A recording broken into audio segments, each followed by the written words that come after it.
ఎందుకు పారిపోతారు? మొబైల్ అందరూ కట్టకట్టుకుని ఎందుకు స్విచ్ ఆఫ్ చేస్తారు? ఇది రాష్ట్రంలో పడిన డెంట్ కాదా? ఆర్థిక డెంట్ కాదా? ఆరోగ్యం పైన డెంట్ కాదా? దీనికి సమాధానం చెప్పక్కర్లేదా? ఇన్వెస్టిగేషన్ టీమ్స్ వెనక మళ్ళీ తిరుగుతూ ఉండాలా? వీళ్ళు బెయిల్ కోసం వెళ్తూ ఉంటారా? యాంటిసిపేటరీ బెయిల్స్ కావాలా వీళ్ళందరికీ? అవసరమా ఇదంతా? ఎనీవేస్, రాష్ట్రానికి శుభదినాలు మొదలైనయండి. ఎవరా పెద్ద దొంగ?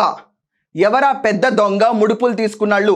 అండ్ ఎవరా పెద్ద దొంగ? ఈరోజు వింటున్న రూమర్స్ ప్రకారం న్యూస్లో మనం వింటుంది రూమర్స్, సబ్జెక్ట్ టు కరెక్షన్. మళ్ళీ బంగార రూపేణ డబ్బుల్ని కన్వర్ట్ చేసుకుని తీసుకున్నాళ్ళు. ఎవరా పెద్ద దొంగ? రాష్ట్రానికి ఇంత డెంట్ కొట్టినాళ్ళు ఎవరంత ధైర్యం చేశారు జగన్మోహన్ రెడ్డి టెన్యూర్లో ఇంత డెంట్ కొట్టడానికి? ఆ దొంగ బయటకు రావాలి. బయటకు తీసుకొచ్చిన తర్వాత లివర్ బాధితుల దగ్గర నుంచి ముడుపుల విషయాన ఆంధ్రప్రదేశ్లో రావాల్సిన ట్యాక్స్ అన్ని కక్కి వసూలు చేయించాలని.